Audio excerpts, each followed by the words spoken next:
So my friends, I bought this t-shirt, sorry not sorry, specifically for these people, these crazy shoppers that are having Instacart shoppers go out there.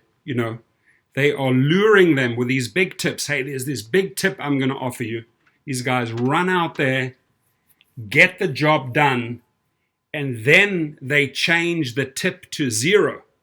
I'm sorry about that, but I'm not sorry, right? Now, Instacart has to do something about this, right? They should not be able to conduct that bait and switch type of activity through an app and mislead these people that are on the front lines doing the shopping.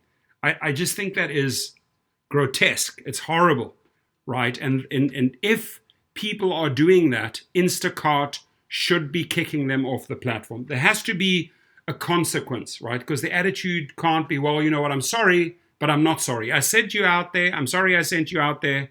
And I'm sorry I misled you and baited you with a tip.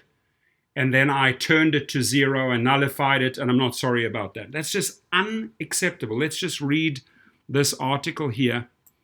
New York, in late March, Instacart worker Annalisa accepted a grocery order that came with a big tip, $55. The store was just down the street. Everything the customer wanted was available, and the order seemed to go off without a hitch. But an hour later, Annalisa checked her earnings on the Instacart app, and the entire tip was gone, with a massive saying the customer modified the tip post-delivery. The customer modified the tip post-delivery. Instacart, unacceptable. You are allowing a set tip, right, which is being promised, which is that that's a binding contract. You've gone and fulfilled the duty, right, and then you are turning the tip off, right?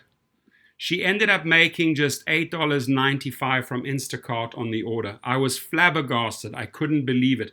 Demand for grocery delivery is surging, right, amid the COVID-19 pandemic, and many customers are struggling to get the items they want or even a time slot for a delivery. Some people are dealing with that by offering big tips as high as $50 or more to entice Instacart workers to pick up their orders.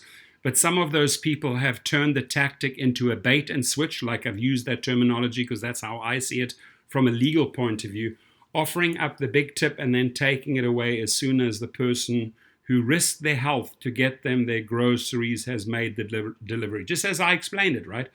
Before accepting a batch which can consist of one or a few orders from different customers, workers can see the items requested, the store location, the payment Instacart provides workers for the job, and the tip being offered. Instacart allows customers to change a tip for up to 3 days. Some workers told CNN Business tips can make up half of the income or more. It's very demoralizing, said this lady who lives in the Portland, Oregon area and has worked full-time for Instacart since 2017. I don't pretend to be a hero like a nurse in a hospital, but I'm exposing myself to the coronavirus, and when I return home, exposing my own family to the possibility of transmitting the disease, when you know that it's somebody who's just doing it to game the system and to get their order when they want it, it's really frustrating. Her husband is currently unemployed and a high risk for COVID-19 because he has diabetes, so they are relying on her work for Instacart to pay the bills. Instacart is one of several delivery companies now expanding rapidly due to the demand spurred by the pandemic. Last month, the company announced plans to bring on another 300,000 full-service shoppers in North America to service the increased demand. An Instacart spokesperson told CNN Business the vast majority of people in March adjusted their tip upward or did not adjust their tip after delivery. Moreover, the spokesman said the company recently removed the non-tip option for people. So users who want to tip nothing must manually change a tip to zero. The spokesman said this could deter users from doing so. Another person says it's a crap shot. Jennifer, who became a full service shopper for Instacart about a month ago and asked to be identified by her first name and last initial for fear of retribution, said she has already experienced a handful of bait and switch tippers in Pennsylvania. She said one person originally put a $32.94 tip on a 27-item order from Sam's Club, only to replace it with zero tip after the delivery. So, before I carry on, Instacart has the ability just to kill that functionality, right? That should never, ever happen again after exposure of the story. And sadly, it took like 2 girls to bring the story to the media in order to get the media's attention and expose this to Instacart, right? They have to kill that functionality right away. No person in the future from now onwards should be able to lure you with a nice tip and then have 72 hours to change it back to zero. Unbelievable and unacceptable. An Instacart spokesperson said that tips are always left up to the customer's discretion and would not comment on specific instances of tip baiting occurring. So they're not willing to talk about the tip baiting. They're okay in facilitating that because they know, that's what's going to get the shopper to go out there. So that baiting, which they actually accomplish, they're actually a part of the problem when Instacart allows us and will not comment on this, right? They are enticing people to use this and misuse and abuse the Instacart shoppers, right? So they are part of the problem if they don't want to comment on this.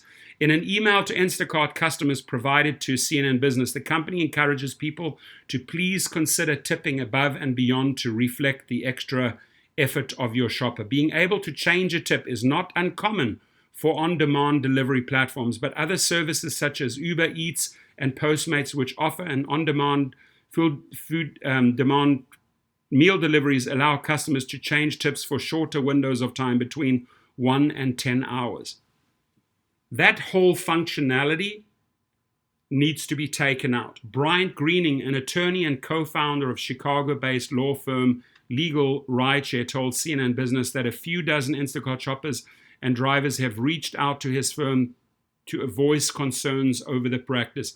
His law firm has discussed the possibility of litigation against Instacart or even individual customers. 100%. This is 100% bait and switch. And these people are smart if they're going to get their law firms, these type of law firms involved. And, if I can give the guy another shout out, LegalRideshare, right? Bryant Greening, help them out. Get money to the drivers and hold these companies responsible for setting up an infrastructure which is completely misguiding and completely baiting and switching, nothing else. It's truly evil to bait and switch this type of environment, said Greening. Their livelihood and well-being are on the line.